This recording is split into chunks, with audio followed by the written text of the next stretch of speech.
Oke, kita mulai ya. Assalamualaikum warahmatullahi wabarakatuh. Waalaikumsalam Waalaikumsalam warahmatullahi warahmatullahi wabarakatuh. Ya, sebelumnya mohon maaf, harusnya tadi nggak seberapa terlambat, cuman tadi pas baru mulai setup ininya ternyata laptop saya yang satunya ini chargernya tiba-tiba ini tadi apa sempat konslet sehingga khawatirnya nanti nggak sampai selesai sudah mati duluan. Jadi tadi pas teman-teman sudah masuk, saya switching ke laptop yang satunya lagi. Laptop kantor tepatnya sih, bukan laptop saya, laptop kantor yang barusan yang apa sekarang dipakai untuk backupnya. Jadi mohon maaf sehingga apa ada keterlambatan untuk apa kelas kita malam hari ini. Oh ya, ini entah sudah keberapa kali nih. Saya minggu lalu mau upload, ternyata belum jadi upload ininya materinya. Insya Allah malam ini. Kebetulan semester ini tidak seperti semester lalu ya, kondisi apa itu namanya di apa di kantor cukup ini sehingga pulangnya relatif lebih malam dan kadang weekend juga masih ada yang perlu dikerjakan sehingga kadang yang saya rencanakan untuk keperluan kelas ada yang tertunda. Ya mohon maaf, insya Allah saya usahakan untuk tidak menunda-nunda lagi sehingga hak teman-teman sekalian bisa segera tertunaikan. Oke, hari ini kita akan bahas tentang ini apa itu namanya Hadoop atau distributed file system ya. Nah, mungkin pada pertemuan sebelumnya sudah ada yang nyinggung itu apa Hadoop dan hal-hal yang lainnya gitu kan. Nah, tadi saya sempat share apa tuh namanya? Share video tadi, yang YouTube tadi ada yang sudah ini belum ya? Yang sudah sempat apa tuh namanya? Sempat ngecek gitu. Udah Pak, tapi bahasa Inggris dan cepet banget, aduh. Oh ya, memang ya kebetulan dia yang ini sih bahasa Inggris dan memang itu karena dia dikejar untuk apa tuh namanya 5 menit ya, sehingga terlalu cepat sepertinya memang. Nah, sebentar, saya akan coba bisa nggak ya saya share yang tadi itu sebentar. Nah, nanti kita coba bahas karena sepertinya memakai itu akan lebih mudah gitu ininya, akan lebih mudah ininya. Nanti saya akan coba translatekan satu persatu poinnya, gitu kan. Di itu nggak bisa diperlambat ya kalau di mana? Oh saya maaf saya sudah download videonya nih maaf sebentar saya download videonya saya stop share screen-nya dulu sebentar. Saya sudah sempat download cuman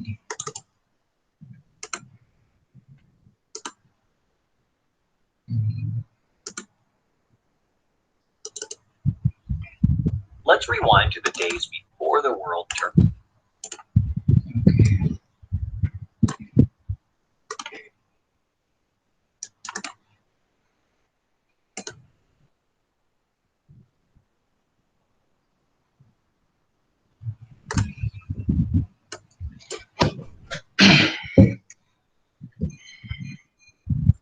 ya karena ilustrasi yang di video itu cukup cukup ini kayaknya cukup bagus menurut saya. Oke saya coba share ini ya share screen. Nanti saya akan setiap beberapa detik nanti saya akan stop kemudian kita apa saya kupas supaya lebih mudah ininya lebih mudah untuk nangkapnya. Nanti baru dari situ kita masuk ke yang slide-nya karena akan lebih mudah dari situ nanti. Oh ya, seperti biasa jangan lupa untuk ngisi absensi di LMS dan juga di chat sini sehingga nanti ada rekapnya untuk kehadiran di kelas online-nya, bukan hanya di LMS-nya ya. Kalau di LMS kan orang bisa ngisi tapi ternyata nggak hadir.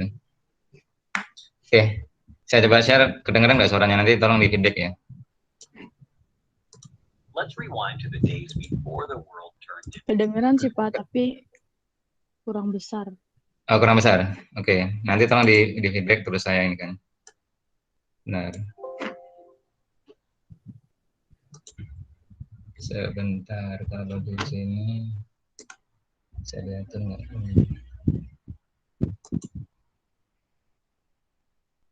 Audio.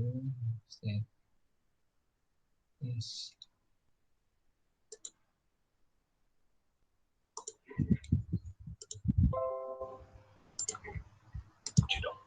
Back then, minuscule amounts of data were generated at a relatively sluggish pace. Oke, kedengaran nggak? Kedengeran, Pak. Jelas ya? Iya. Oke, jadi gini,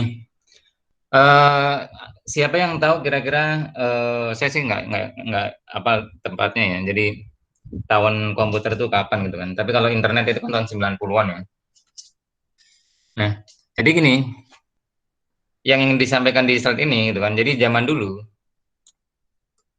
itu ketika ada apa itu namanya, Let's rewind to the days before the world turned digital. Back then, minuscule amounts of data were generated at a relatively sluggish pace. nah jadi gini, zaman dulu sebelum ada komputer itu, sebelum ada dunia digital lah, intinya pencatatan itu belum dalam bentuk digital, itu kan pertumbuhan dokumen itu sangat lambat untuk ukuran saat ini. Kita menyebutnya lambat. Kenapa? Karena dokumen itu ada dalam bentuk fisik, ya kan?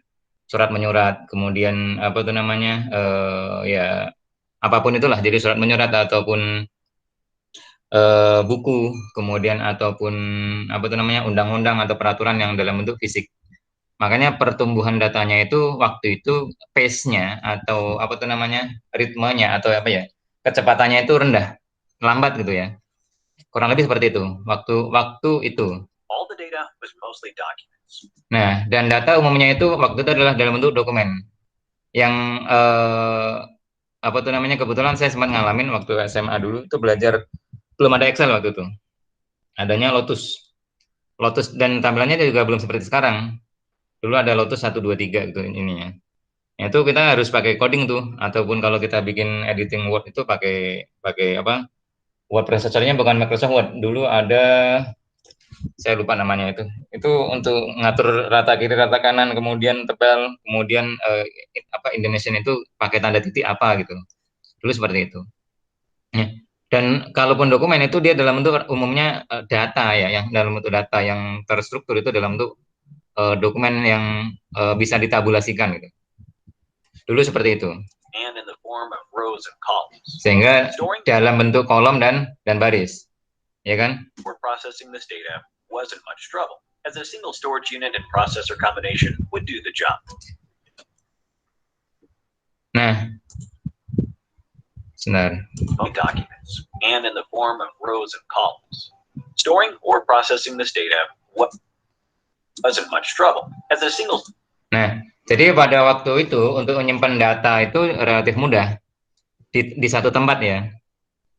Kalau dulu misalkan sebelum dalam bentuk digital itu kan ya di arsip, di lemari ya. Kalau kayak si Dinda Alo ini pasti ngalamin itu di kantor gitu kan, nyimpen arsipnya pelajar, siswa dan lainnya itu kan dalam bentuk partner ya, kemudian disimpan ngumpul di satu tempat. Iya Pak, berlemari-lemari itu mah. Iya, tapi kan di satu tempat. Iya, ya kan, di satu tempat. Mudah ininya gitu kan.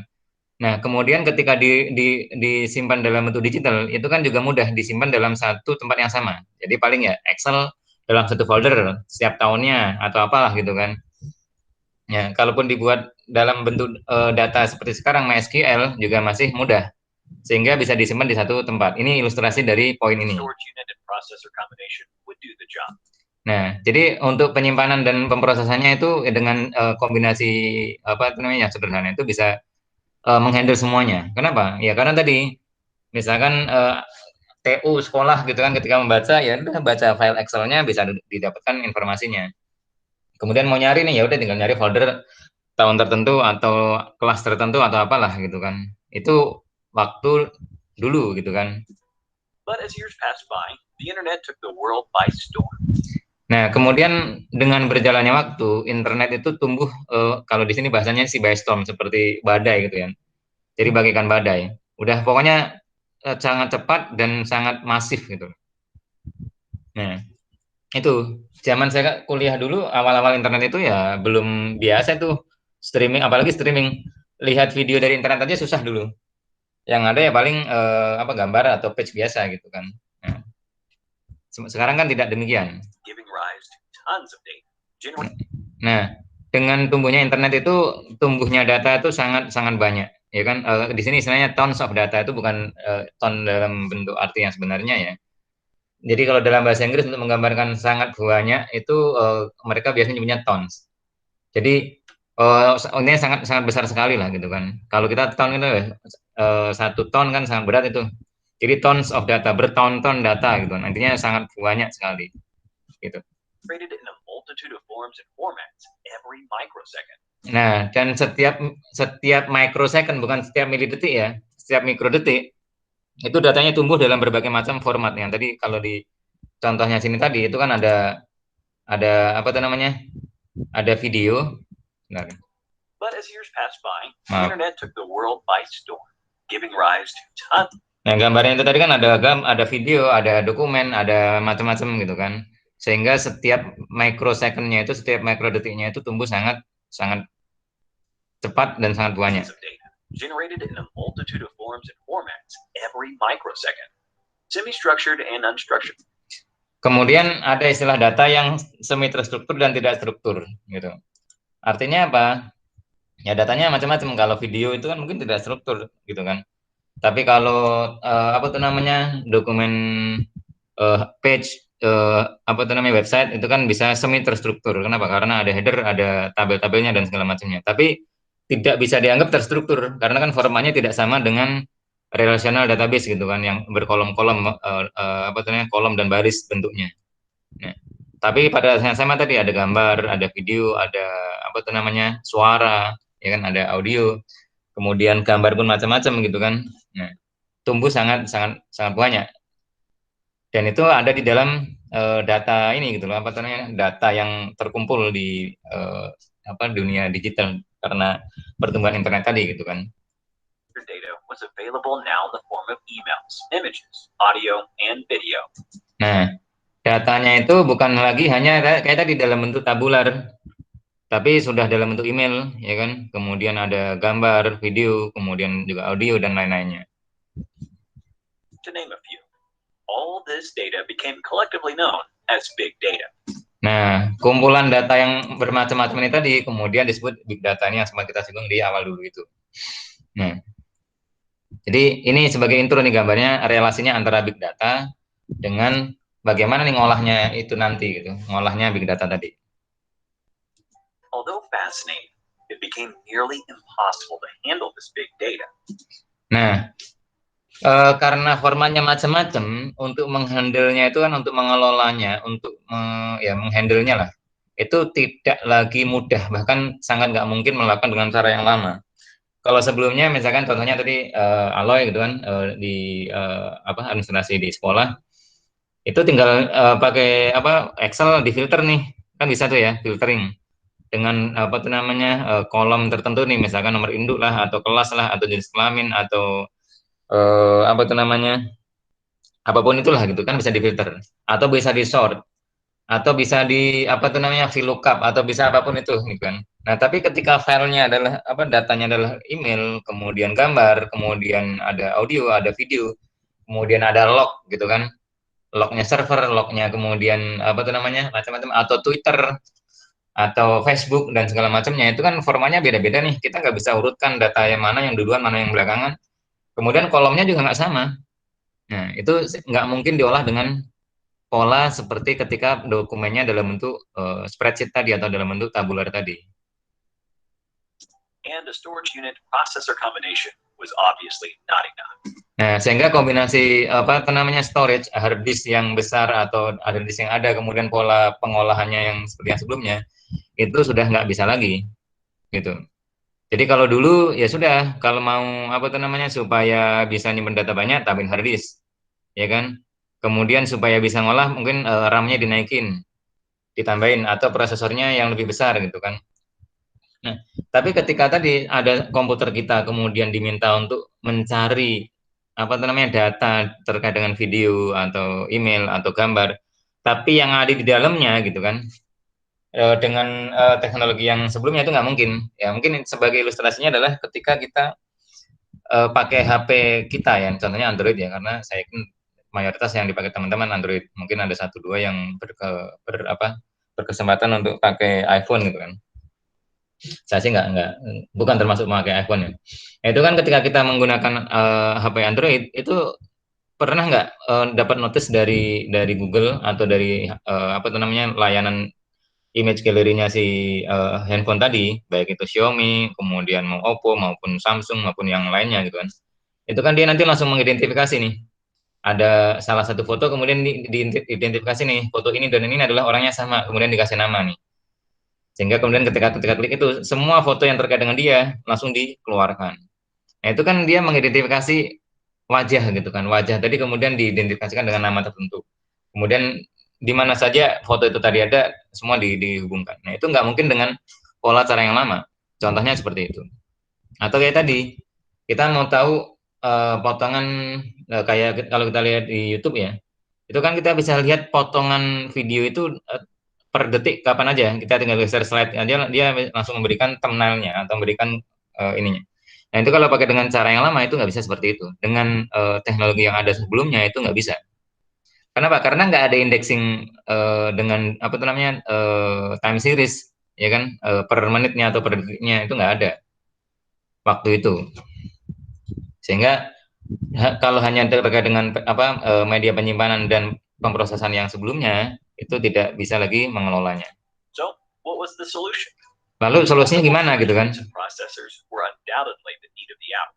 This concept was incorporated in the framework of Hadoop that could store and process vast amounts of any data efficiently. Nah, disinilah kemudian yang melatar belakangi lahirnya Hadoop gitu kan.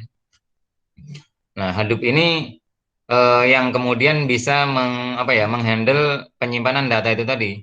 Kebayang aja kalau kita mau nyimpen data kita, misalkan ngopi video dari kamera gitu kan, kamera apa tuh namanya digital ke laptop kita, misalkan videonya itu 50 giga, kira-kira perlu berapa menit untuk kita mengkopinya? Kira-kira berapa kalau dengan pola yang saat ini kita punya di komputer kita lah atau laptop kita? Ada hard disk ada satu video 50 giga. Kita mau copy nih, anggap aja lah teman-teman dapat video apa tuh namanya dari Fox atau ini gitu kan yang apa tuh namanya yang punya video high resolution gitu kan, film yang dalam high resolution, atau mungkin teman-teman download film India gitu kan, atau punya film India yang filmnya 4 jam atau berapa jam itu, kemudian resolusinya tinggi gitu kan. Nah, dalam satu file kemudian mau disimpan. Kalau dulu kan pakai apa DVD ya, sekarang DVD udah nggak kuat lagi. Kenapa? DVD dulu paling cuma 3 giga, kemudian berapa giga gitu kan. Ternyata videonya 50 giga. Kalau kita copy videonya tadi ke laptop kita, kira-kira perlu waktu berapa lama nih? Enggak, ini cuman enggak angka pasti sih, kira-kira nih berapa lama kita perlu ngopinya? Just any number lah. Ada yang punya pengalaman misalkan ngopi data sekian giga perlu berapa lama gitu kan?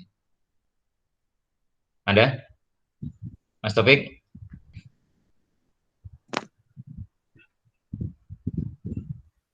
Aloy? Ya, Kalau saya dari eksternal hard disk ke komputer, Pak. Sekitar berapa lama itu? Kalau misalkan punya data tadi 50 giga satu file gitu. Waduh, kalau 1 giga aja film drakor saya bisa sampai 2 deh. Biasa saya 2 giga, Pak. Lama juga sih kalau 2 giga mah paling cuman 3 sampai 5 menit. Oke, berarti kalau dikalikan anggap aja tadi ya, kalau 50 berarti kan dikalikan 25. Kalau kecepatan komputer saya nggak nyampe segitu, Pak, di kantor. Ya, makanya. Jadi bisa. Iya, jadi kalau misalnya saya habis rekaman kegiatan anak gitu, event anak-anak, itu kan bisa sampai hampir 2 giga nih, Pak. Nah, itu tuh rekaman itu kalau dipindahin, kalau nggak pakai hang gitu, itu dalam waktu 2 jam baru kepindah semua. Oke, nggak apa-apa. Jadi memang tergantung sama PC-nya sih, Pak, yang nerima gitu kan. Karena kalau di kantor saya kan emang lambat kali ya. Jadi emang udah kebanyakan data juga. Jadi lama banget pindahinnya. Belum lagi kalau misalnya dia ngedetect ada virus atau apa gitu. Iya. Jadi ini bukan curcol ya, lo ya. Iya, ada bisa sampai 1 jam, hampir 2 Oke, jam lah Pak gitu. oke. Nah, Itu 2 giga. belum lagi nanti tengah-tengah tiba-tiba korup gitu kan, Iya. gara-gara kesenggol USB-nya gitu. Nah, oke, kalau Mbak Safitri tadi sekitar 2 gigaan, sekitar berapa tadi? 3 menit ya? Iya, Pak. Katakanlah 3 menit. Kalau dia ternyata secara apa tadi saya bilang tadi berapa? Berapa giga tadi contohnya? 50 giga. 50 giga. 50 giga berarti anggap aja lah 16 kali lipat. Ya kan? 3 menit Iya. kali 16 berapa? 48 menit. 48. Ya kan? Anggap aja lah 1 jam lah gitu ya. Kan gitu. Nah, itu baru sekedar uploadnya kan? Iya. Ya, belum lagi nanti nyarinya nih. Misalkan gini nih. Ternyata nih, kayak si Aloy tadi nih. Aloy punya file video kegiatan anak-anak tadi itu ada misalkan karena anggap aja nih setiap hari ada gitu ya. Anggap aja setiap hari ada. Anggap aja setiap hari masuk kelas lah meskipun apa kan berarti kan 1 tahun ada 365 gitu. Anggap aja 360 ya. Iya. Kalau ternyata itu sudah berjalan 10 tahun, berarti kan 3.600 video tuh. Ya kan? Betul, Pak. Belum lagi nanti ada yang diedit atau ada yang dikelompokin lagi nih gitu kan. Yang terkopi ulang. Kan gitu. Oh, ini adalah kegiatan data mentahnya nih, ini adalah kegiatan kelas ini, tahun ini kan gitu kan, kadang di copy lagi kan di folder yang lain. Nah, kebayang nggak kalau si Aloy ternyata harus mencari data dari 3.600 video tadi, kira-kira misalkan nyari video kegiatan kelas ini ke misalkan anggapnya lagi jalan-jalan ke Sukabumi misalkan. Coba, kan setengah mati tuh, ya kan?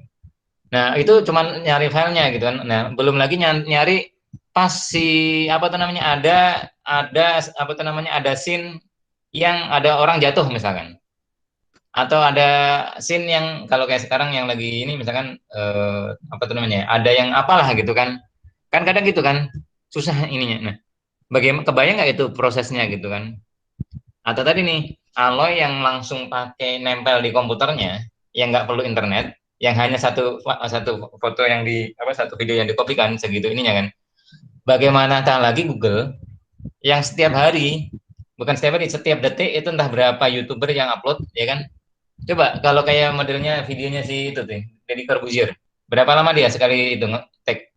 1 sampai 2 jam kan? Iya. Bahkan ada yang sampai 3 jaman. Atau waktu itu ALC misalkan. Resolusinya bagus nggak dia? Pasti tinggi dia, ya kan? Resolusinya tinggi, UHD minimal. Kalau sedunia ada berapa banyak gitu kan? Bagaimana cara ngelolanya itu? Bagaimana cara nyarinya nih? Dan bagaimana cara nulisnya supaya cepat? Kayak tadi kan Alon nulisnya ke satu harddisk tadi kan?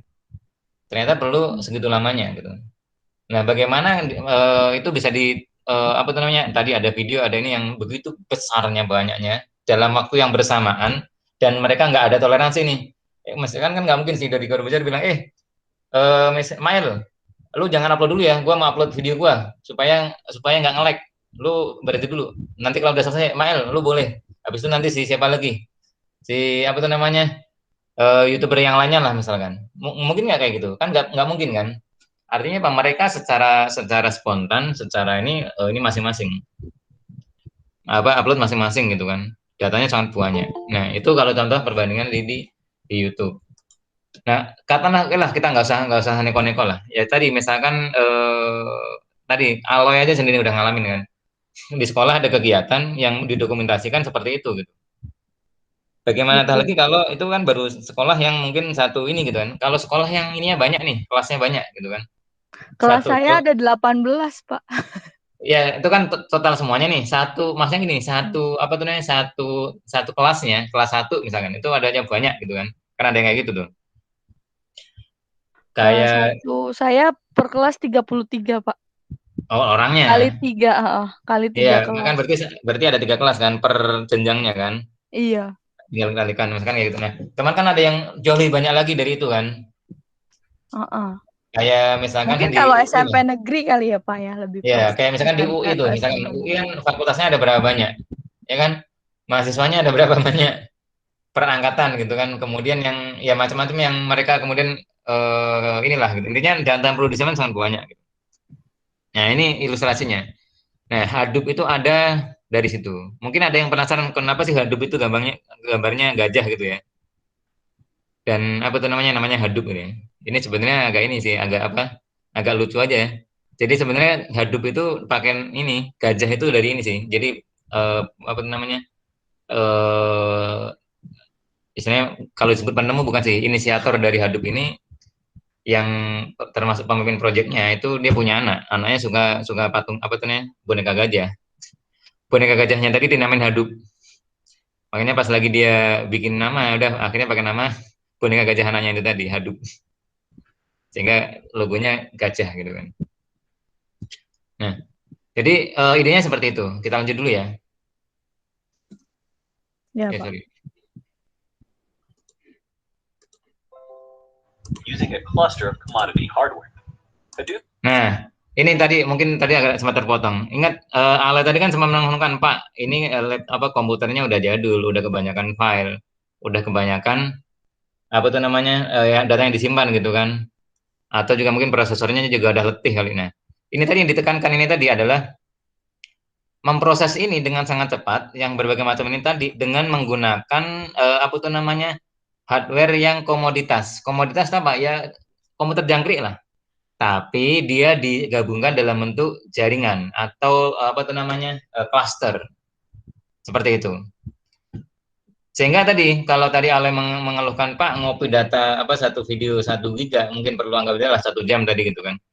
Nah nanti dengan komputer yang speknya sama itu ngopinya mungkin cukup hanya 15 menit atau mungkin hanya 5 menit. Kok bisa? Ya tadi misalkan kebetulan di sekolah punya komputer yang sejenis itu punya 3 atau 5 gitu kan, minimal 3 sih, minimal 3. 5 atau berapa lah, anggap aja punya 10 lah gitu kan. Kalau tadi Ale perlu ngopi 10 apa itu namanya 10 file yang masing-masing 2 giga, artinya anggap aja lah masing-masing komputer dicekokin satu-satu file gitu kan. Speknya sama, dia perlu waktu 1 jam untuk mengcopy masing-masing mengcopy 1 gitu. Nah, nanti dengan Hadoop itu tidak demikian. Akan jauh lebih cepat. Seperti itu. Consisted of 3 components that were specifically designed to work on big data. In order to capitalize on data, the first step is storing. The first component of Hadoop is its storage unit. Oke. Jadi komponen utama dalam Hadoop itu harus ada storage unit, ya kan? Ada hard disk-nya atau ada untuk media penyimpanannya lah. Kalau sekarang nyebut hard disk mungkin kurang tepat ya. Karena media penyimpanan bukan hanya hard disk, jadi bisa juga pakai SSD, bisa juga pakai apa itu namanya hard disk, mungkin bisa juga pakai tape, ya kan? Kalau zaman dulu banyak tape. Kemudian apa itu namanya dan yang lain-lainnya lah. The Hadoop distributed file system. Nah, Hadoop ini ngelolanya menggunakan HDFS, Hadoop Distributed File System. Artinya apa? Pola penyimpanannya itu, pola menulisnya itu terdistribusi, bukan terpusat di satu apa itu namanya satu komputer saja. Kayak tadi misalkan yang pengalaman Aloy tadi, itu menyimpannya bukan di satu tempat, tapi di satu klaster. Satu klaster itu terdiri dari beberapa komputer. Tapi kita nggak bisa langsung colokin gitu aja, langsung jalan semuanya nggak. Dia nanti file sistemnya diganti dengan HDFS. Kalau di Windows kan ada FAT gitu kan, FAT sama NTFS gitu kan. Nah, kalau dengan Hadoop dia menggunakan HDFS, Hadoop Distributed File System. Or HDFS. Storing massive data on one computer is unfeasible. Hence, data is distributed amongst many computers and stored in blocks. Nah, jadi kalau menggunakan Hadoop itu, kalau tadi contohnya Aloy atau yang tadi sempat kita ilustrasikan tadi adalah itu menyimpan di satu komputer. Nah, nanti kalau di apa itu namanya? Di HDFS itu dia disimpan ke dalam banyak komputer, dalam konsepnya blok. Sebenarnya blok ini juga berlaku juga sih untuk di file sistem yang standar kayak modelnya siapa itu namanya NTFS atau mungkin enggak. Halo?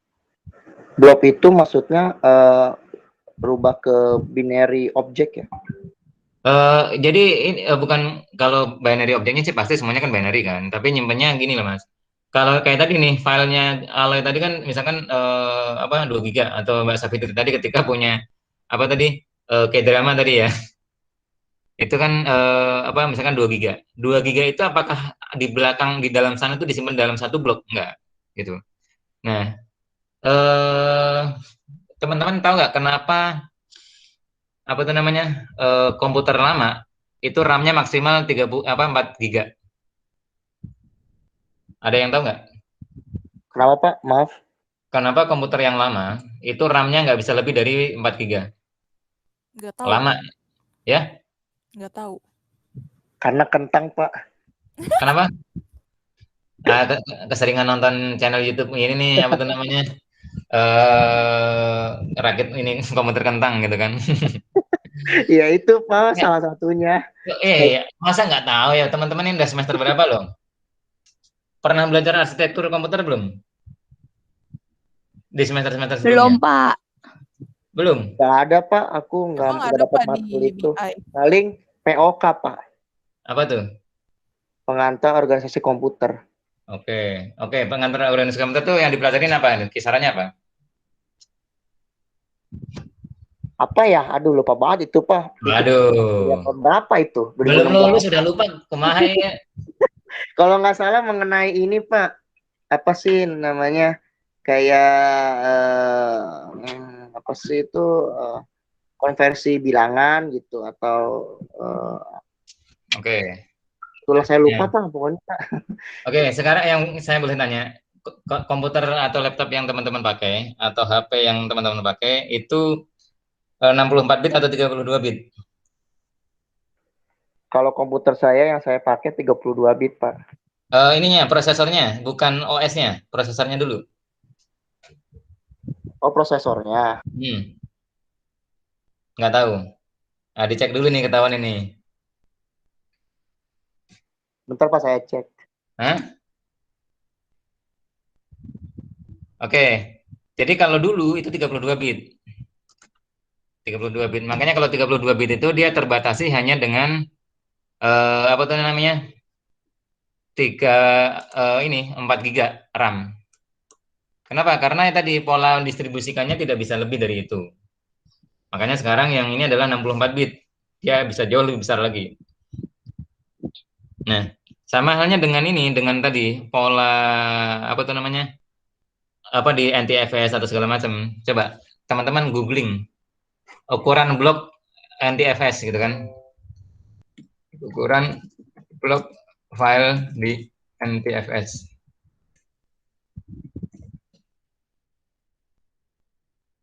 Apa sih gitu kan? Nah, intinya gitu. Ketika kita, sebentar saya bisa ilustrasinya pakai apa ya?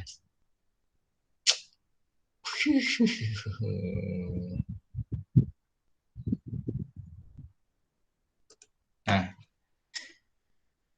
bentar, ini lagi nyoba nih, bisa nggak nih? Waduh, ini habis mainan apa dulu nih?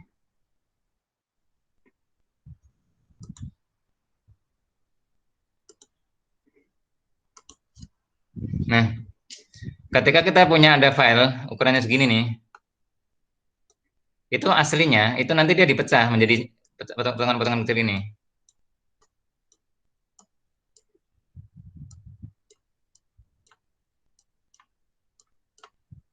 Nah, atau dipecah dalam bentuk blok-blok seperti ini. Jadi ini ada blok 1, ini blok 2, ini blok 3 dan seterusnya. Nah, cuman kalau di file yang apa konvensional atau di apa itu namanya? Di Windows misalkan atau yang NTFS atau apa. Ini blok 1, blok 2, blok 3 ini dalam satu hard disk yang sama. Ya kan? Ini mungkin di sini, yang ini di agak apa sektor berikutnya lagi atau apa gitu kan. Nah, ini mungkin agak jauh lagi, tapi dia di tempat yang sama. Artinya apa? Apa itu namanya? Kemampuan kecepatan menulisnya itu tergantung satu, kalau misalkan hard disk itu kan ada ininya ya, ada apa tuh? Ada yang ini nih. Ya kan? Yang untuk optiknya itu, yang baca piringannya ini nih. Ke optik apa? Magnetiknya. Nah, kan tergantung pekerjaan saat ini aja nih. Kalau dia lelah atau dia error ya nggak bisa nulis ke selanjutnya gitu. Nah, jadi intinya file itu yang tadi misalkan 2 GB itu sebenarnya dipecah menjadi beberapa blok. Bloknya itu berapa? Tergantung pola distribusinya nih. makanya kalau kita nulis file di apa namanya file sistem FAT32, bisa nggak teman-teman ngopi file di flash disk yang ukuran filenya satu file ya, bukan satu folder ya, satu file itu lebih dari 4 GB, pasti nggak bisa. Kalau flash disknya tadi NTFS apa FAT32, karena maksimal dia 4 GB. Belum dicoba sih Pak. Gimana? Baru dengar ini Pak dari Bapak. Oke, nanti dicoba ya. Dicoba. Coba deh. Dicoba. Nanti saya pakai apa tuh flash disk tumbal Pak. Ya, mungkin kayak tadi kan kayak apa? Sapitri tadi kan punya ini nih koleksi apa tadi kayak drama ya. Satu filenya kan 2 GB. Coba ada 3 file dikompres dalam satu zip, kemudian dikopi ke satu apa namanya satu flash disk ukuran apa yang formatnya adalah FAT32. Pasti dia nggak bisa dikopi. Kenapa? Satu file dia ukurannya lebih dari 4 GB. Kalau nanti pakai apa namanya NTFS bisa. NTFS bisa lebih besar lagi. Nah, oke, kembali lagi ke video ini tadi ya. Kembali lagi ke video ini tadi. Jadi file yang dalam bentuk video, email, audio maupun gambar dan lain-lain ini tadi dia diolah dengan HDFS itu dengan Hadoop Distributed File System itu tadi dalam bentuk blok-blok. Sama sebenarnya dengan yang blok-blok ini tadi nih. Cuman bedanya adalah nanti kita lihat gitu ya. Kalau ini tadi dia di-copy ke dalam satu harddisk nih kan. Dalam satu harddisk. Artinya apa? Kecepatan nulisnya tergantung kecepatan harddisknya tadi. Kan gitu ya. Jadi kalau harddisk itu misalkan 7.200 RPM ya. Yang cukup cepat. Tapi kalau yang kapasitasnya besar biasanya dia lebih di bawah dari itu, bukan sampai 7.200. Nah, artinya apa? Kecepatan nulisnya ke sini ya tergantung kecepatan perputaran itu tadi bisa mutar sama kecepatan ininya nih. Saya lupa namanya itu, yang untuk bisa bergerak ke posisi yang dibutuhkan. Itu. Ya kita lanjut dulu nih nontonnya. So, if you have 600 megabytes of data to be stored, HDFS splits the data into multiple blocks of data that are then stored on several data nodes in the cluster.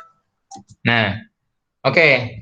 Jadi kalau pakai HDFS itu nanti, misalkan tadi contohnya ada file video 600 mega, Pak kok kecil banget sih? Ini ilustrasi, mau 600 mega, mau 600 giga gitu. Dia akan dipecah ke dalam blok-blok. Bloknya itu tadi standarnya berapa sih gitu kan? Standar ukurannya itu berapa? Nah, kalau misalkan HDFS ini kalau nggak salah standar penyimpanannya itu 128. 128 megabyte. Wih, Pak kecil banget sih, Pak. Nanti ini dong terpecah-pecah dong. Nah, itu. Jadi sebenarnya kalau teman-teman nulis di dalam laptop teman-teman atau di komputer teman-teman ataupun di HP, aslinya satu file itu nggak dalam satu blok.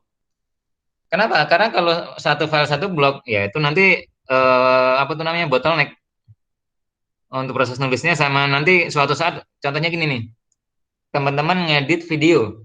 Siapa yang pernah melakukan editing video, misalkan pakai Filmora lah atau pakai Adobe Premiere atau apa? Ada yang pernah? Pernah, Pak. Videonya mungkin nggak tumbuh videonya yang kita edit itu. Maksudnya gini loh, awalnya cuma satu klip ditambahin lagi dari video yang lain, tambahin video yang lain lagi. Mungkin nggak? Nah, sementara video tadi kan karena proses editing tadi kan mungkin ini ada perubahan di tengah jalan kan, ada di tengahnya diselipin, ya kan? Kemudian di ujungnya ditambahin atau tengahnya dipotong dan segala macamnya. Kalau ternyata filenya itu ngeblok dalam satu blok, misalkan tadi 10 giga dalam satu blok, itu pengolahan berikutnya nanti susah bagi komputer untuk melakukan tadi. Ketika awalnya yang di menit kesekian ini dipotong, digeser dan seterusnya. Kan berarti kan dia harus menggeser semua bloknya nih, yang ini dipindahin ke sini dan seterusnya gitu kan. Bukan geser bloknya, geser posisinya. Nah, itu rumit. Rumit. Selain itu juga akan memakan resource yang cukup besar. Nah, makanya standarnya itu dilakukan di split menjadi beberapa blok. Mungkin kalau teman-teman dulu pernah belajar di awal-awal, saya jadi kalau dalam hadis itu kan ada sektor, ada blok gitu kan ya. Ya itu di split menjadi seperti itu. Dia ini kan ke blok-blok. Blok-bloknya berapa nih? Bisa 128, bisa ukuran yang lain tergantung di setting. Mau di set berapa? Ini dicontohkannya 128. Pak, kalau 600 megabyte itu dipecah 128, berarti kan perlu banyak nih Pak. Iya, itu nanti nyarinya gimana? Itu udah urusannya komputer. Itu urusannya hard disk dan softwarenya gitu kan. Nah, Hadoop juga memperlakukan hal yang sama. Cuman bedanya kalau di sini tadi ini bertumbuh, yang ini tadi bertumbuh pada satu ini nih satu yang di sini nih, ini bertumbuh pada satu komputer. Nah, kalau di Hadoop tadi kan kita ada banyak ininya, ada banyak komputer. Nah, nanti dia akan didistribusikan. Kita lanjut dulu ya. 8 megabytes is the default size of each block. Hence, 600 megabytes will be split into 4 blocks, A, B, C, and D of 128 megabytes each, and the remaining 88 megabytes in the last block. Nah, oke. Jadi ini ilustrasinya ketika satu file itu 600 megabyte itu di-split menjadi 5 blok. Yang 4 blok pertama itu dapat 128, sisanya ditaruh blok 8 gitu kan. Nah, ini nanti masih ada sisa nih gimana? Nanti bisa diisi dengan oleh ini yang lain gitu kan. Oleh data yang lain. Atau bisa dipakai untuk yang berikutnya lagi nanti gitu. So, now you might be wondering, what if one data node crashes? Do we lose that specific piece of data? Nah, oke.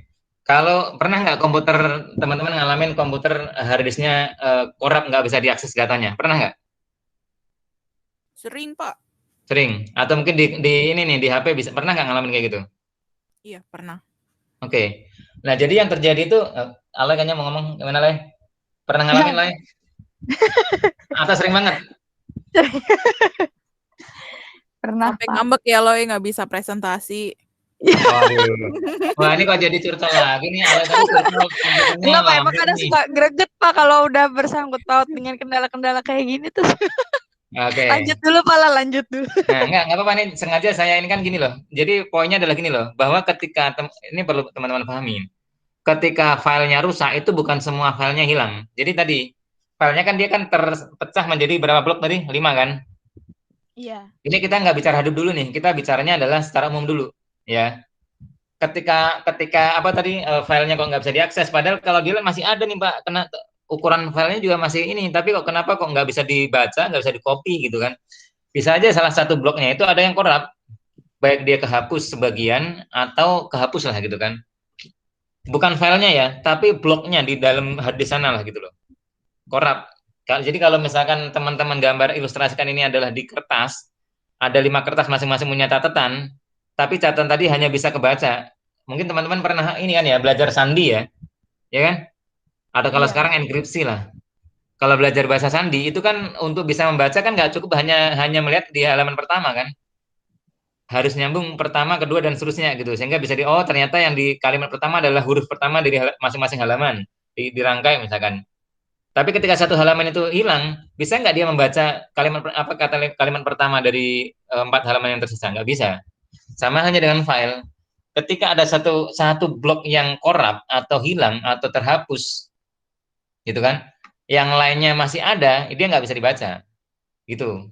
Nah, makanya kadang kalau itu komputer teman-teman apa tuh namanya harddisknya error, harddisknya apa gitu kan? Tapi ketika minta bantuan sama tukang servis ada yang bisa kembali, ada yang tidak. Nah, itu case-nya seperti ini. Ini yang rusak ini bisa dikembalikan lagi atau enggak gitu kan? Kok bisa dikembalikan dari mana?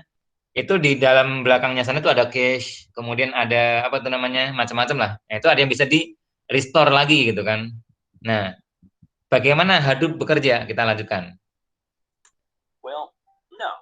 That's the beauty of HDFS. HDFS makes copies of the data and stores it across multiple systems. Nah, ini seninya HDFS. Jadi kalau HDFS tadi, ingat Alloy tadi kan yang sempat kita ilustrasikan case-nya di sekolah Alloy tadi ya. Anggap aja tadi ada 10 video yang masing-masing 2 giga mau di-copy ke dalam satu komputer. Kalau tadi Ale menggambarkan satu filenya perlu 1 jam, masa iya sih mau 10 jam baru apa tuh namanya selesai. Masa iya sekedar ngopi data si Ale harus lembur gitu ya Ale ya? Iya Pak. Ya, kan lucu Ale kamu nggak pulang lembur ngapain? Ini nunggu selesai ngopi file videonya, kerjaan lu hanya tungguin gitu tapi lembur gitu kan misalkan gitu ya. Kan agak ridiculous nih.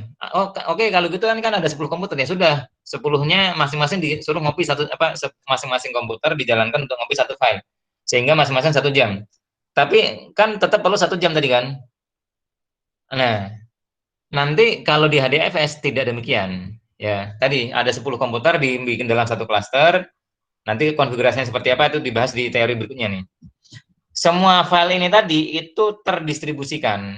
Jadi katakan 600 MB ini itu kan ada 5 blok nih. Itu nanti akan tersebar bukan hanya, jadi blok A ini bukan hanya ada di satu komputer, ada di beberapa komputer. Kemudian blok B juga sama, blok C juga sama. Wah kalau gitu buang-buang hard disk dong Pak. Nggak gitu juga kali gitu kan. Itulah seninya atau the beauty-nya dari HDFS. Dia akan disimpan, nah di sini di bawah ini kan ada keterangannya nih. Stores it across multiple system. Jadi dia dikopikan ke banyak komputer, ke banyak PC. Gitu, ke banyak hard disk. Karena tadi kan masing-masing PC punya satu hard disk ya, misalkan kayak gitu. Kayak gitu. Itulah seninya. Jadi kalaupun ada yang tiba-tiba satu komputer tadi tiba-tiba mati, gitu kan, harddisknya sudah waktunya pensiun gitu kan, udah wassalam. Apakah datanya hilang? Tidak. Datanya nggak hilang. Loh kok bisa ya? Kan kalau saya simpan di masing kayak kalau case-nya tadi Aloy tadi apa namanya? Di copy ke 10 komputer yang berbeda, masing-masing satu file, satu komputer rusak. Datanya kan ada udah tinggal 9 aja kan gitu. Data yang satunya lagi tadi hilang, wassalam. Nah, kalau dengan HDFS tidak, 10-10-nya aman, meskipun satu komputer is dead. Satu komputer itu sudah di-scrap, satu komputer konslet atau apa gitu kan. Atau kayak tadi yang kejadian sama saya tadi, satu laptop tiba-tiba chargernya kebakar, sehingga tidak bisa nyala. Nah, ketika tiba-tiba power supply-nya komputer tadi itu mati, waduh datanya hilang dong. Tidak, itulah seninya dari HDFS. For example, when block A is created, it is replicated with a replication factor of 3 and stored on different data nodes. Nah, oke, ini ilustrasinya. Jadi ketika blok A ini tadi dibuat, dia dikopi ke dua tempat yang lain. Jadi direplikasi sebanyak 3. Ya kan, di komputer pertama, kedua, dan ketiga. Nah, kalau tadi contohnya Alay tadi punya komputernya 10, apakah 10-10-nya dikopiin? Enggak. Yang dikopiin cuman, apa tuh namanya, cuman ini, cuman 3 tempat saja. Pak, kalau 3-3-nya mati, aman tetap. Kenapa? Karena dia nggak didistribusikan seperti yang kita bilang ini nih. Oke, yang kopian pertama di komputer ini, kedua di sana, ketiga di sana gitu. Seperti itu, ya. Itulah seninya dari Hadoop. This is termed the replication method. Nah, dia ada replikasi metodenya gitu. Sehingga akan aman gitu. Kecuali kalau Pak 10 komputernya mati semua, ya iyalah kalau mati semua masa mau diharapin apa gitu kan. By doing so, data is not lost at any cost, even if one data node crashes, making HDFS fault tolerant. Nah, oke, sebentar saya mundur dikit. Nah, jadi tidak ada data yang hilang dengan apa namanya biaya yang ini yang kita tidak kehilangan biaya untuk keperluan itu. Kalau tadi contohnya tadi kan wah datanya hilang untuk hard disknya rusak, untuk bisa mengembalikan perlu bawa ke servis atau perlu kalau misalkan yang di perusahaan besar perlu manggil teknisi dari providernya, misalkan apakah dari IBM, dari Dell, dari mana lah gitu kan. Kalau pakai HDFS tidak perlu itu, ya kan. Misalkan satu komputer mati total, itu dia datanya tidak hilang dan tidak perlu untuk bisa diaksesnya kembali itu tidak perlu keluar duit apa-apa lah misalkan. Makanya di sini HDFS itu sebutnya fault tolerance. Jadi bisa mentoleransi adanya kerusakan tapi tidak ada data yang hilang. Gitu. Yes, fault tolerant. After storing the data successfully, it needs to be processed. This is where the second component of Hadoop, MapReduce. Nah, tadi kan yang pertama adalah terkait dengan penyimpanan, tadi ada HDFS gitu ya, Hadoop Distributed File System. Nah, setelah disimpan, nanti juga ada pemrosesannya tadi nih, gitu kan. Pemrosesan itu sebenarnya bukan hanya nyimpan aja, jadi nyimpan itu juga termasuk pemrosesan. Bagaimana tadi ceritanya Aloy mau ngopi 10 file ke 10 komputer, dia perlu waktu 1 jam masing-masing komputer, gitu kan. Atau kalau di satu komputer tadi perlu 10 jam. Kalau pakai komputer yang sama, tapi dibikin pakai HDFS, pakai Hadoop, kok bisa lebih cepat daripada 1 jam masing-masingnya tadi, gitu. Dan tidak ada kekhawatiran ada yang datanya yang hilang. Kalau ada satu komputer yang mati apakah rusak ataupun memang mati gitu kan. Nah, itu tadi sudah, ya kan. Bagaimana kemudian mengaksesnya nih, gitu kan. Kan filenya tadi dipecah-pecah Pak, ada di komputer 1, komputer 2, komputer 3 dan nggak tahu nih potongan mana yang mana gitu kan, itu nggak tahu. Kalau kita ngeliat nggak kelihatan ininya. Karena yang tadi ada 5 blok tadi, bagi kita sebagai user itu nggak kelihatan. Nah, itulah yang berikutnya ada map reduce. Comes into play. In the traditional data processing method, entire data would be processed on a single machine. Nah, kalau cara tradisional, seluruh data itu tadi diproses dalam satu komputer, satu mesin. Dan satu mesin tadi berarti relay pada satu hard disk. Ya kan? Kalaupun tadi hard disknya lebih dari satu, tapi kan kita nyimpennya tempat satu hard disk, Pak, pakai RAID. Ya tetap aja, secara umumnya satu hard disk dan tergantung kecepatan itu tadi. Gitu. Meskipun kalau pakai RAID bisa lebih cepat. Kalau tergantung konfigurasi RAID-nya. Apakah RAID 0, RAID 1, RAID 10, RAID 5, RAID berapa lagi tuh, banyak kan. Nah, secara tradisional seperti itu. Artinya Pak, kecepatannya tergantung kecepatan prosesor dari masing-masing komputer tadi. Kayak tadi yang oleh pengalamannya perlu 1 jam.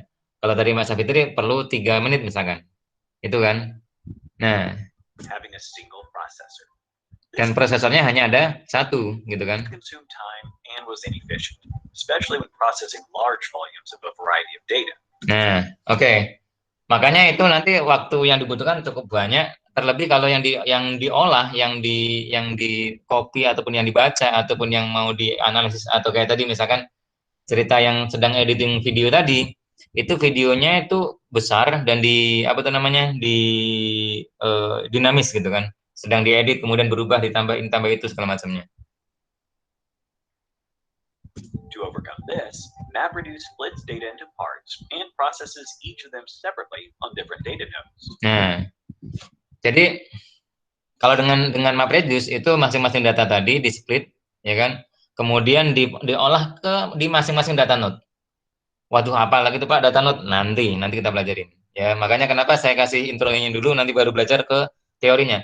Karena kalau belajar teorinya dulu baru ke sini, nanti apa? Udah liar dulu gitu kan. Kalau ini paling nggak kelihatan ilustrasinya, nanti lebih mudah merelakan dengan teorinya nanti. Itu ya.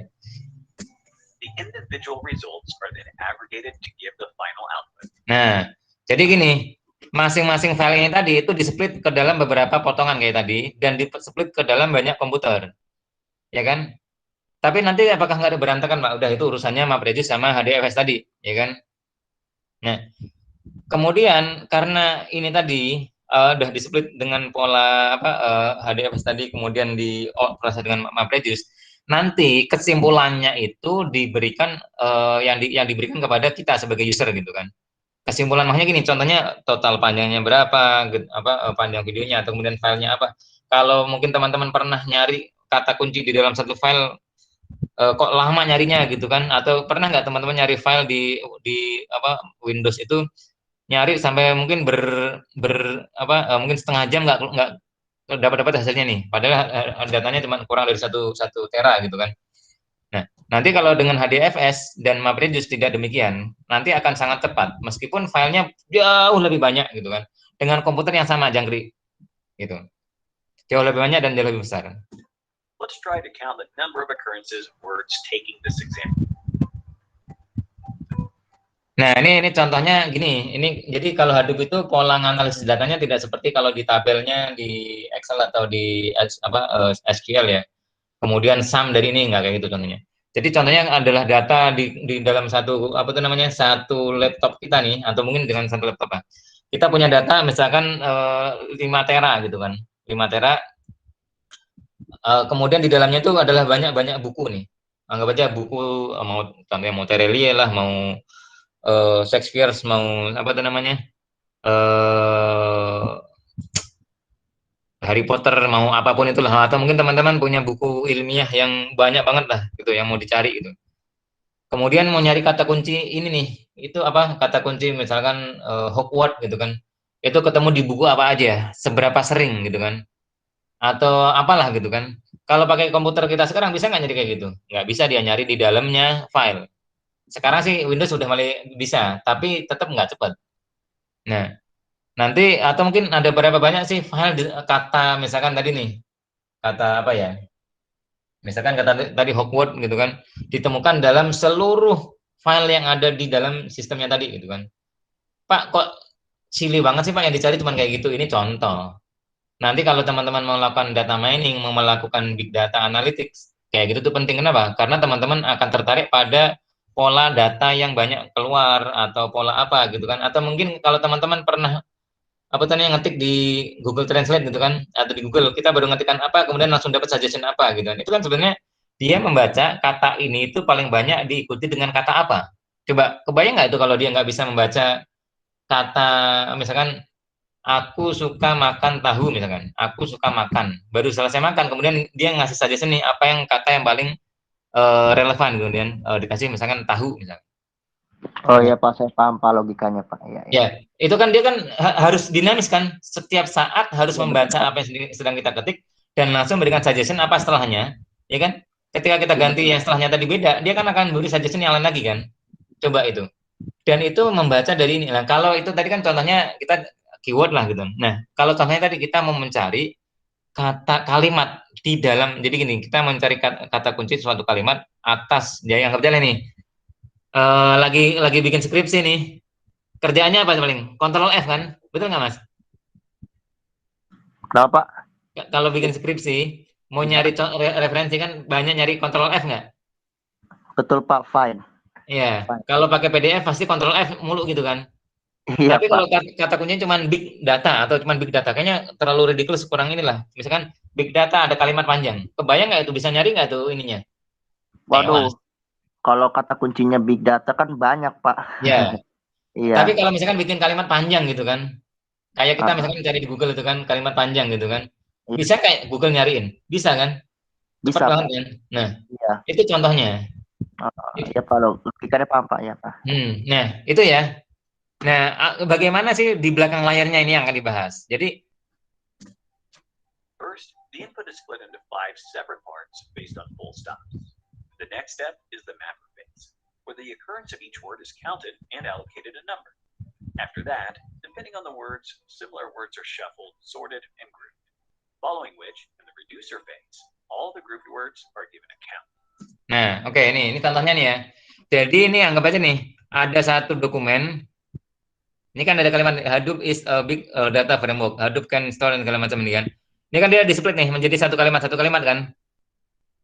Nah, ini ilustrasinya. Artinya apa? Kalau kita mau tahu kata Hadoop ini keluar berapa kali, ini kan karena ini tadi udah ke-split masing-masing. Ini ada di sini, di sini, di sini. Nah, ada berapa? 1, 2, ada 5 nih. Kemudian masing-masing nyemplit lagi nih. Ada Hadoop keluar 1, ada is keluar 1, ada A keluar 1 dan seterusnya.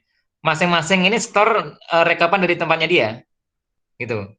Makanya ini ada split, kemudian di mapper, ya kan? Kemudian dipetakan ini tadi nih, dipetakan apa? Masing-masing dipecah nih.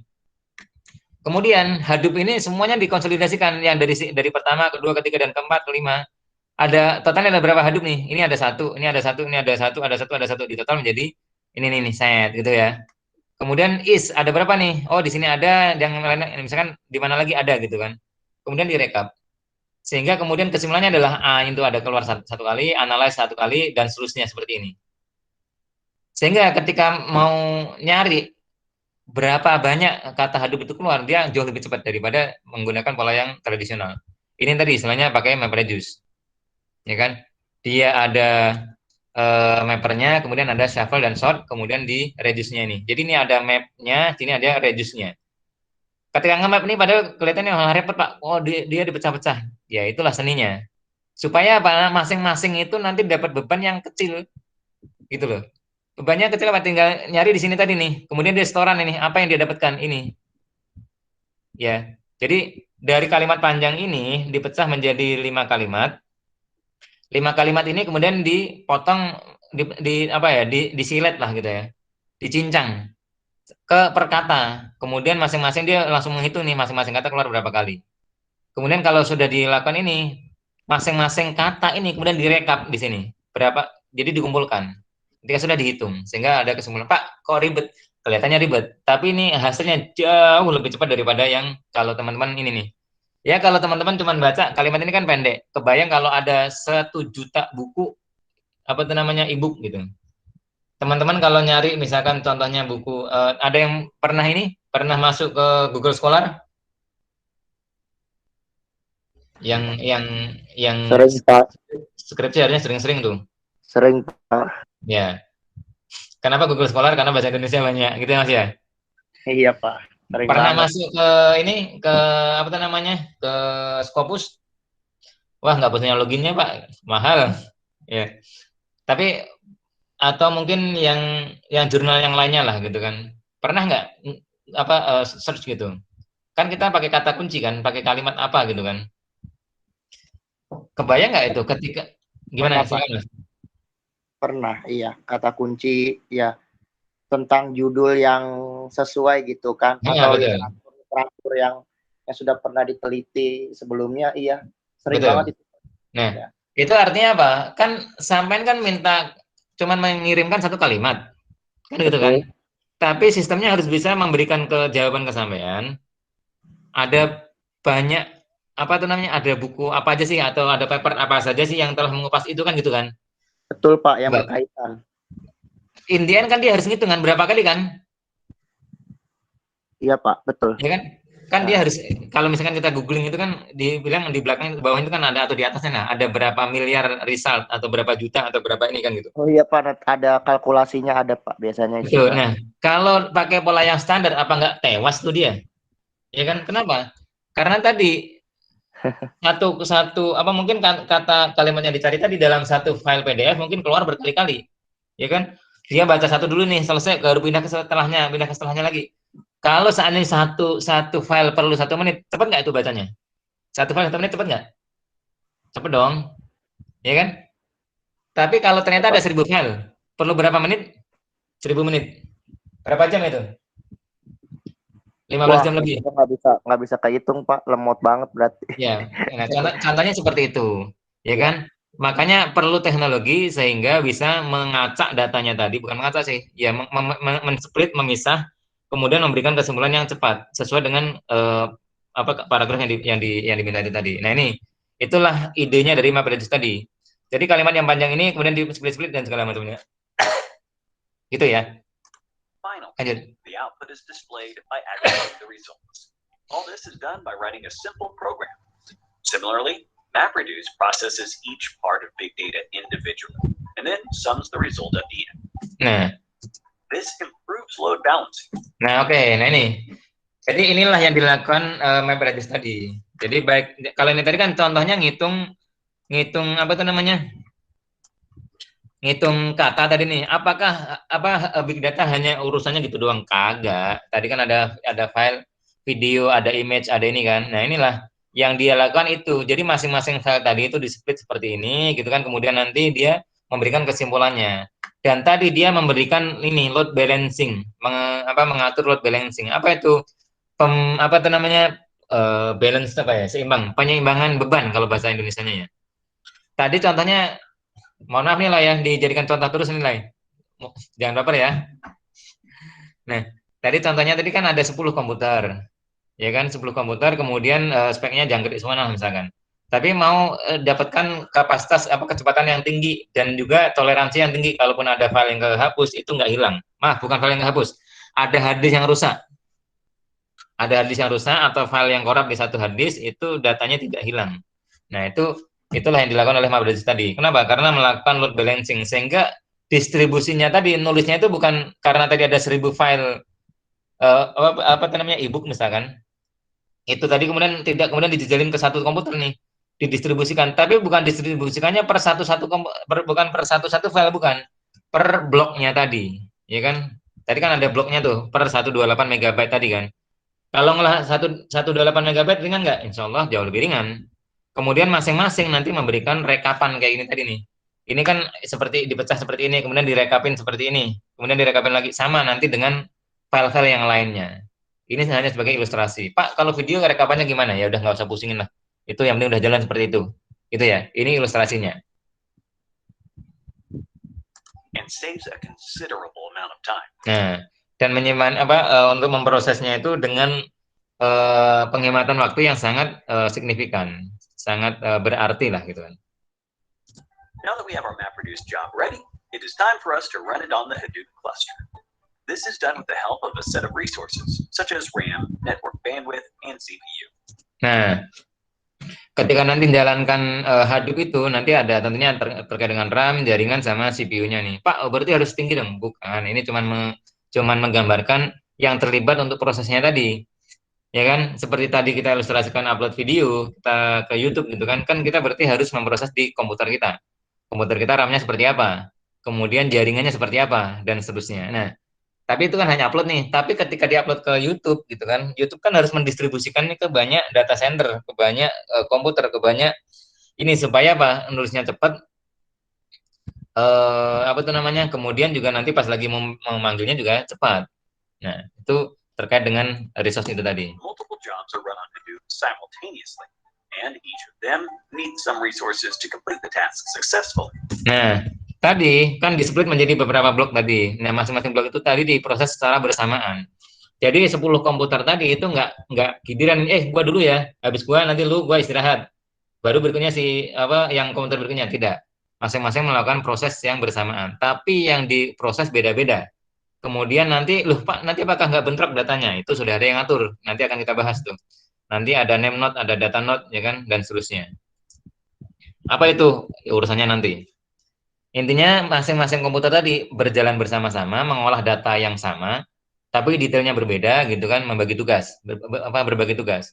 Sehingga bisa mendapatkan efisiensi tadi, kecepatan waktu dan juga fault tolerant tadi, yang aman dari kerusakan. Aman dari kerusakan itu bukan berarti nggak rusak. Kalaupun ada yang rusak, datanya aman, itu maksudnya ya. To efficiently manage these resources, we have the third component of Hadoop, which is yarn. Nah, itu komponen yang berikutnya adalah yarn. Ingat yang komponen pertama tadi apa tadi? Storage, ya kan? Storage itu dikelola dengan apa tadi? Hadoop file system, HDFS. Yang kedua tadi apa tadi? Ada yang ingat nggak? Yang kedua tadi, komponen kedua. Aduh. Ya Pak. Komponen yang kedua apa tadi? Itu map apa? Ya, map reduce. Map reduce. Yang ketiga adalah yarn. Waduh, apa pula? Udah, telan aja dulu lah. Gitu ya. Yet another resource negotiator or yarn. Nah, ini singkatannya adalah yet another resource negotiation. Ya. Consists of a resource manager, node manager, application master, and containers. The resource manager assigns resources. Nah, yarn ini nanti ada ada fungsinya resource manager, node manager, kemudian application master dan containers tadi. Nah, yang di dalamnya yarn ini dia akan ngatur nih pengaturan ini tadi nih. Apa tuh namanya?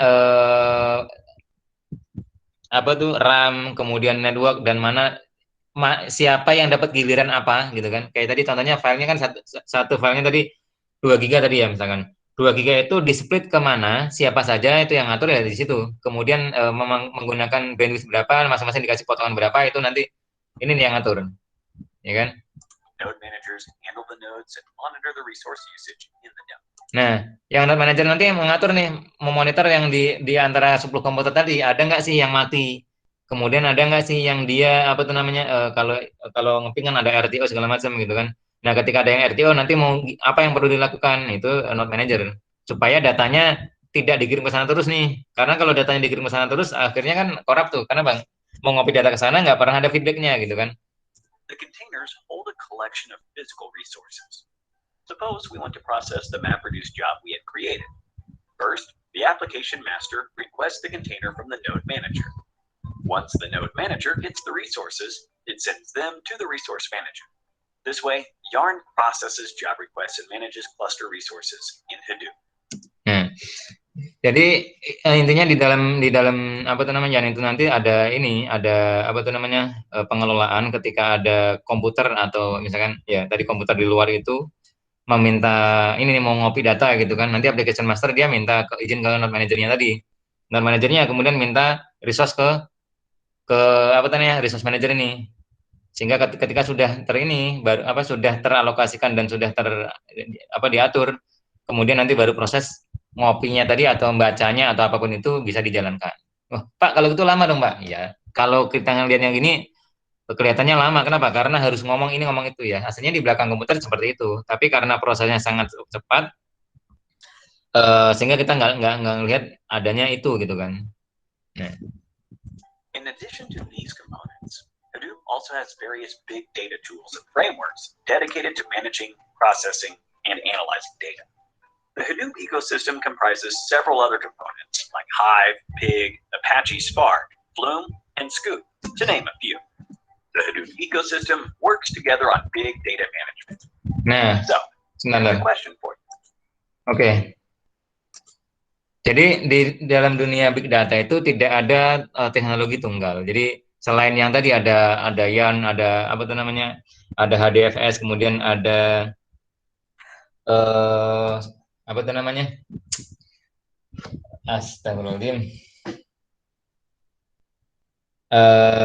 ada MapReduce tadi, kemudian ada juga teknologi yang lain yang dia saling melengkapi dan saling mungkin juga ada yang menggantikan, ada yang memperbaiki dan lainnya kan. Ada Hive, kemudian ada Pig, ada Spark, ya kemarin saya sempat ditanya teman-teman, kemudian ada Flume dan lain-lainnya, banyak banget, ya kan, yang dibundling oleh software tertentu juga ada gitu kan.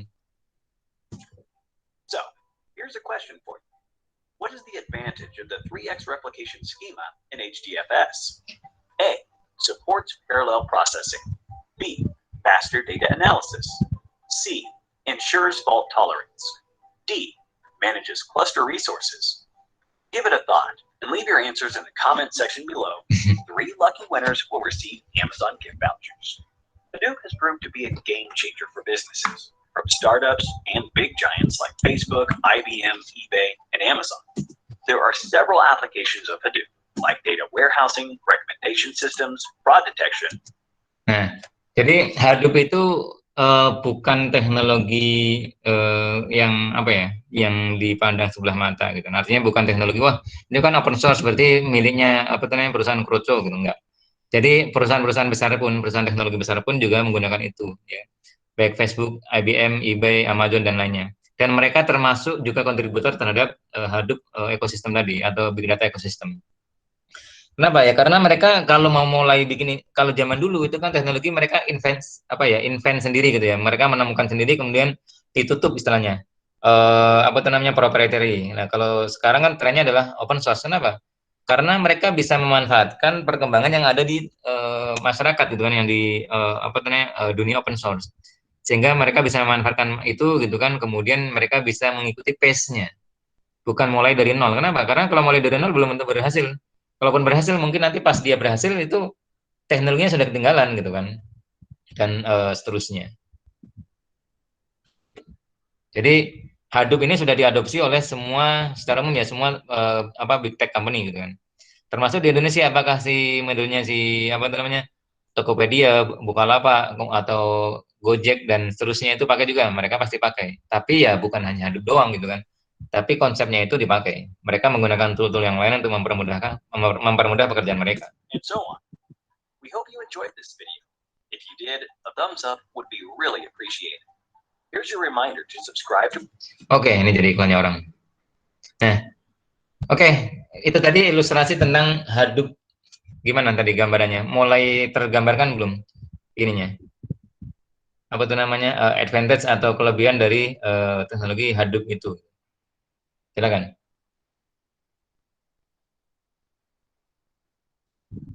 Kok senyap nih? Silakan Mas. Pak, itu apa? Saya lihat referensinya itu emang harus apa namanya? Apa tadi itu Java ya Pak? Java gitu. Iya, di belakangnya untuk merunning itu ya perlu Java juga Mas. Berarti install JDK juga Pak?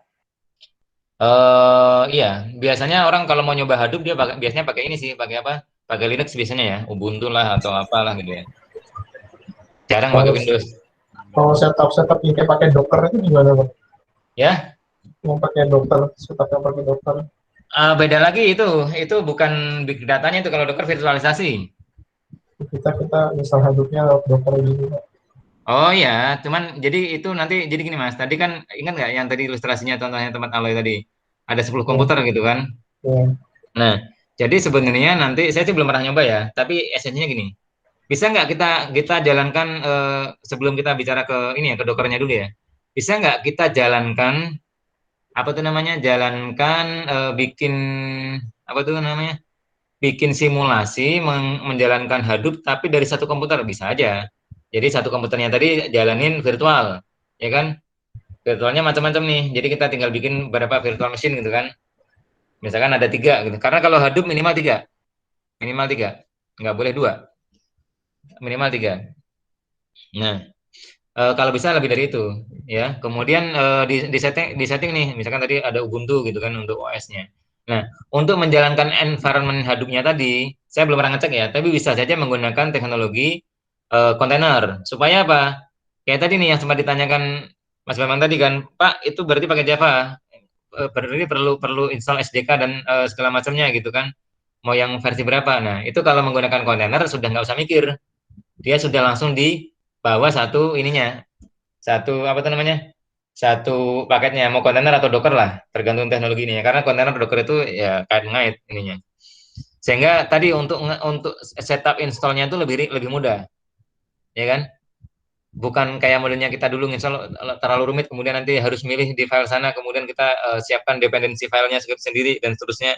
Nanti ternyata konflik dengan yang lain. Nah, kalau pakai Docker yang waktu itu sempat kita singgung juga di awal, waktu minggu lalu ding, terkait dengan cloud computing, itu kita bisa men-setting environment tertentu untuk aplikasi tertentu. Nah, contohnya aplikasi tadi misalkan untuk keperluan Hadoop gitu kan, itu bisa saja. Tapi saya belum pernah ngetes ya Mas ya. Nah, karena teknologi Docker dan kontainer ini sangat cepat ininya, apa tuh namanya, perkembangannya, yang sebelumnya itu nggak ada versi Dockernya, sekarang ada gitu kan.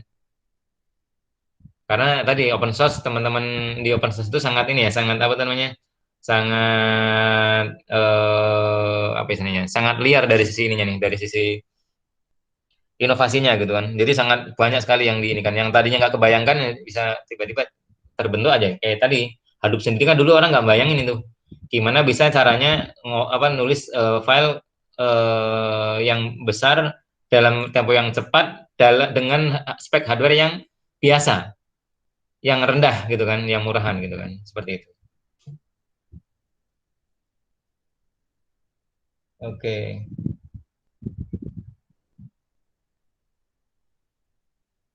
Jadi gitu Mas Rian. Saya belum pernah nyoba sih, tapi saya sempat waktu itu mau nyoba di komputer saya untuk nyoba beberapa virtualisasi, tapi karena dipakai untuk keperluan yang lain, jadi belum jalan ini. Nah, untuk nanti yang di lab saya belum tahu nih, yang di kampus itu yang mudah disiapkan apa gitu dari tim teknisinya. Apakah baru disiapkan dulu baru nanti kita ini gitu kan? Tuh, kalau mau diisengin Mas Trian tuh, suruh baca postnya tuh. Ya kan? Oh ya, dia berarti sudah ada Dockernya nih. Nah, itu nanti bisa dicoba tuh Mas. Nah, makanya kalau seperti ini, apakah mau seperti apa nanti nih gitu kan? Karena jadi gini, untuk jalanin Hadoop kan nggak cukup sekedar Dockernya aja nih. Nanti kan perlu dikonfigurasi. Supaya apa? Itu kan mungkin dia jalankan di satu tempat. Tapi supaya jalan ininya tadi, oh ini ternyata udah bisa nih. Dia sudah bisa jalankan seakan-akan ini nih. Kalau baca dari ininya ya. Baca dari apa tuh namanya yang ditulis itu sepertinya bisa nih. Nah, ini dia sudah ada contoh dia. Saya coba geser ke sini ya biar nggak roaming teman-teman. Nah, yang di sini nih udah installnya, kemudian bisa ngopi nih. Nih ngopi. Ya, ini bikin folder di HDFS. Kemudian ngopi file gitu kan. Nah, ini. Nah, kemudian ngecek segala macam ini bisa contoh nih. Ini untuk bisa dicoba dan seterusnya. Oh ya. Tapi saya nggak tahu nih dia cuma jalankan di satu tempat tapi pola splittingnya ini, atau dia juga sudah mensimulasikan seakan-akan ada beberapa ini nih, beberapa apa tuh namanya, beberapa cluster gitu, beberapa node maksud saya. Oh ini ada ininya nih harusnya nih. Oh iya, ini login ke name node segala macam.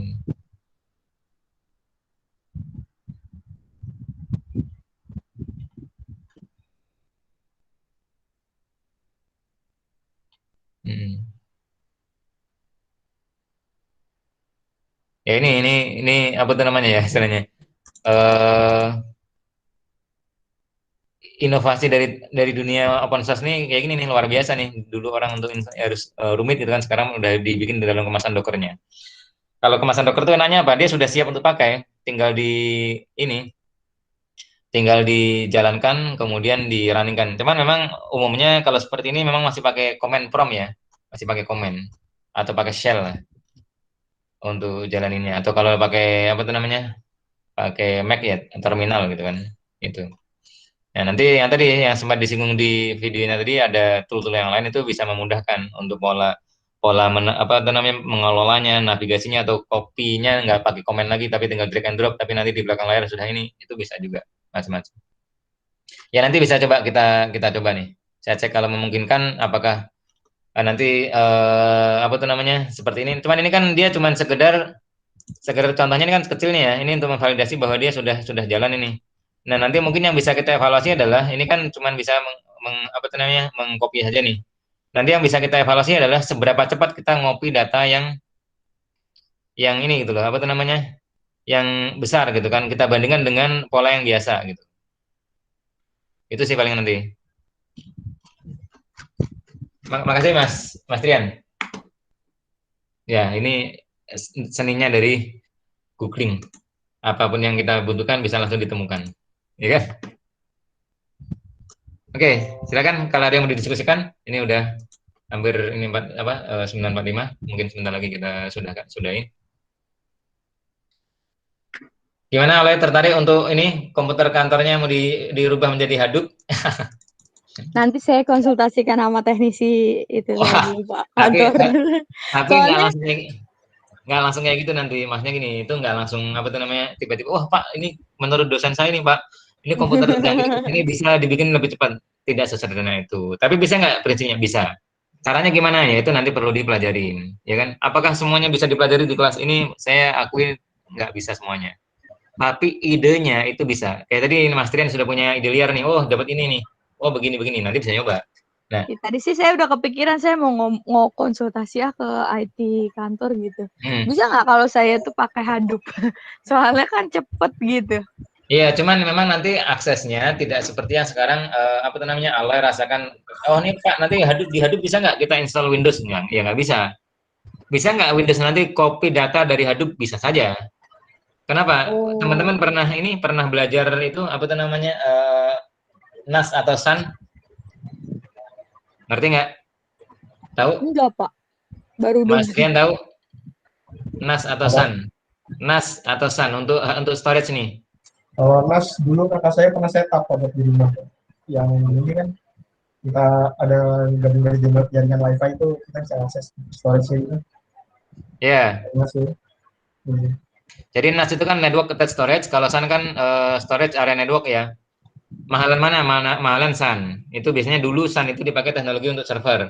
Artinya gini loh, kita di jaringan, kita bisa punya akses ke data yang ada di luar di jaringan itu seakan-akan itu ada di hard disk kita. Padahal dia disimpan di tempat lain. Itu adalah NAS atau Sun, ya.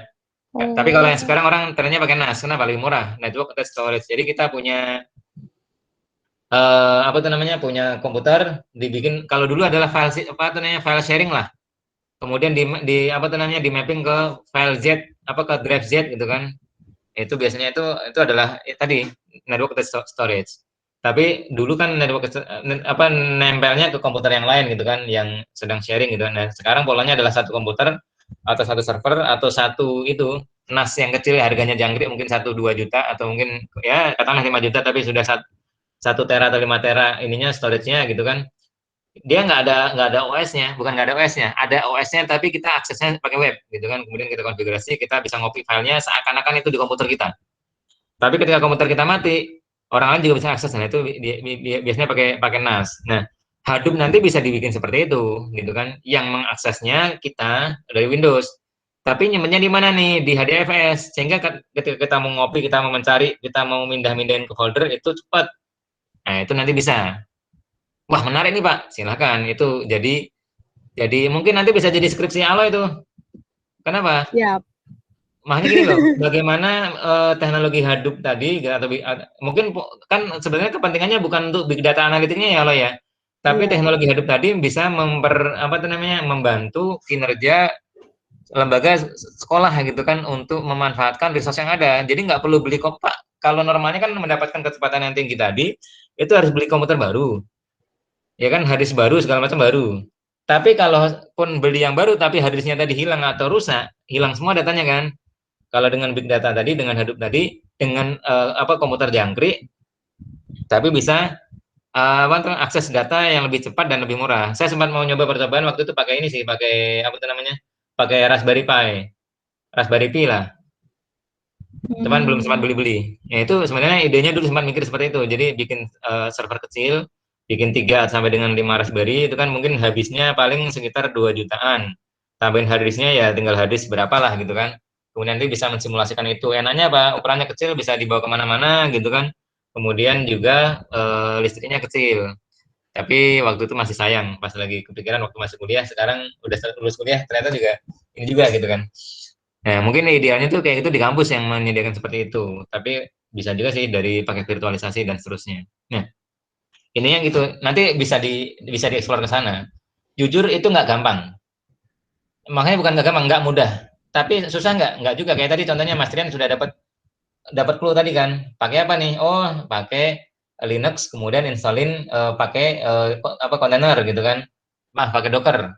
Cara nginstallnya kayaknya lebih simpel tuh. Kenapa? Karena nggak perlu download macam-macam, sudah ada dalam satu kemasan Docker tadi. Caranya gimana? Nah, nanti dicoba. Ketika sudah dia runningkan apa itu namanya Linux-nya, kemudian Hadoop-nya jalan, yang lain juga jalan, kemudian nanti bisa dimonitor tuh. Jadi dari 10 komputer tadi itu berapa yang mati, berapa yang enggak, kemudian masing-masing itu memproses hal apa segala macam itu bisa nantinya. Nantinya bisa. Wah, menarik kayaknya nih Pak. Nah, itu mungkin menarik juga jadi skripsi. Gitu kan. Pak Toto bisa ini enggak? Belum tentu juga, tapi yang jelas itu sangat memungkinkan dan apa namanya? Apa ya istilahnya? Sangat inilah gitu loh. Apa namanya? Solutif untuk permasalahan yang dihadapi di dunia nyata. Itu sebagai ini sih ilustrasi. Oke, mungkin cukup segitu dulu. Ada lagi yang mau ditanyakan, Mbak Safitri? Kayaknya sudah buka mic. Apa namanya, dinas kalau misalnya mati, komputer mati bisa diakses sama orang lain? Enggak, jadi gini, kalau NAS itu dia kan sebenarnya jalan sendiri tuh. Ketika dia masih nyala, kan ada dia di jaringan kan. Kalau sebelumnya kan kita nyimpan di komputer kita sendiri nih. Kita lakukan file sharing. Ketika kita lakukan file sharing, komputer kita mati kan yang lain nggak bisa akses kan. Kalau NAS tadi kan satu drive itu bisa diakses oleh banyak komputer. Ya kan? Masing-masing bisa memapping dia sebagai Z drive mereka kan. Sehingga di folders yang sama atau hard disk yang sama atau partisi yang sama bisa diakses oleh beberapa komputer. Sehingga keberadaan data tadi tidak tergantung pada komputer yang kita pakai. Tapi tergantung pada NAS-nya tadi nyala atau tidak. Dan NAS tadi kan diakses bukan dari komputer kita, bukan melalui komputer kita. Maksudnya gini loh, komputer lain tadi bukan melalui komputer kita, tapi melalui jaringan. Iya. Hingga ketika komputer kita mati masih bisa akses. Kalau dulu kan enggak, kita taruh di komputer kita semua nih, ya kan? Gua perlu nih, udah dikopiin. Kalau nggak dikopiin nanti file sharing gitu kan. Pas lagi file sharing mau akses ternyata komputer kita mati. Iya. Akhirnya kan nggak bisa ini nih gitu kan. Nah, kalau dulu saya pernah pas di tempat saya yang lama itu gitu, kita melakukan mengerjakan tugas kantor gitu kan. Oke, kita taruh di satu folder. Tapi kita crowdsourcing di situ gitu kan. Nah, sehingga semuanya bisa akses data, meskipun waktu dulu kita nggak bisa pakai satu file ya. Pakai file yang terpisah, kemudian bisa store di sana gitu kan. Kita bisa lihat ininya. Ada berapa file, siapa aja yang sudah ini, kemudian kita mengopi dari yang lain juga bisa gitu kan. Dibanding dengan masing-masing di tempatnya masing-masing gitu kan, atau tadi harus dikopi dulu, nanti kan nggak bisa lihat yang terakhir kan jadinya. Iya. Yang kita punya hanyalah kopian yang waktu itu kita kopi, atau yang waktu itu teman kita ngopi dari kita, dialah itu yang mereka lihat progres kita. Tapi kalau dinas kan masing-masing bisa lihat progres ini kan. Jadi kalau nanti mau compile ya sudah tinggal dibuka dan seterusnya gitu sih. Iya, kebetulan juga di kantor saya juga pakai gitu Pak, virtual. Jadi tadi saya agak bingung denger ya, kalau komputer mati bisa diakses. Oh, kalau filenya, iya. Kalau filenya iya Pak, betul kayak gitu. Gitu. Wah, ini GitHub lagi nih. Ya, silakan itu nanti kalau mau bereksplorasi ya. Kayaknya cukup menarik ya.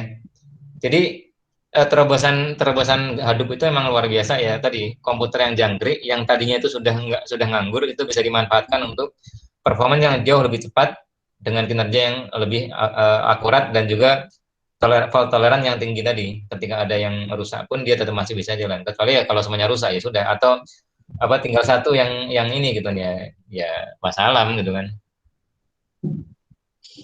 Oke, cukup dulu. Ya Pak, cukup. Ini gara-gara lihat videonya berapa menit tadi? 5 menit ya. 5 menit. Tapi kok, pusingnya satu pelajaran. Nah, itu nggak sengaja tadi saya share dulu supaya teman-teman bisa lihat gitu kan. Nah, nanti kan gini, tadi kan saya sudah terjemahkan ini, mungkin nanti kan teman-teman bisa lihat ulang kan. Oh, kemarin gini nih, sehingga nanti pas diulang-ulang kan ngulang-ulang 5 menit kan nggak terasa tuh. Akan dapat insight lagi gitu kan. Nah, sebenarnya ada juga yang versi panjangnya. Itu kan yang lebih detail lagi gitu. Tapi itu sebagai pemanas. Nah, sebenarnya tadi yang dibahas itu sudah ada di sini nih, yang di slide ini sama dengan yang tadi. Ya kan? Udah dibahas semuanya. Waduh. Oke dah, nanti slide-nya minggu depan. Oke, kita cukupkan dulu ya. Terima kasih atas partisipasi teman-teman. Kemudian apa itu namanya? Insya Allah kita ketemu lagi minggu depan. Dan sekali lagi, ini karena kelalaian saya dan belum bisa mewujudkan komitmen untuk segera upload slide-nya. Saya usahakan untuk segera upload ya. Kalau yang sebelumnya itu karena formatnya terlalu rumit untuk dipisah-pisahin, kalau yang berikutnya ini kayaknya lebih mudah. Semoga aja nanti bisa segera saya perbaiki. Ya, sehingga bisa dibuatkan slide yang sesuai dengan teman-teman semua. Termasuk diantaranya adalah diterjemahkan ke dalam bahasa Indonesia. Oke, cukup sekian. Sekali lagi mohon maaf. Insya Allah ketemu lagi minggu depan. Assalamualaikum warahmatullahi wabarakatuh. Selamat malam. Waalaikumsalam. Selamat malam Pak. Terima kasih Pak. Terima kasih Pak.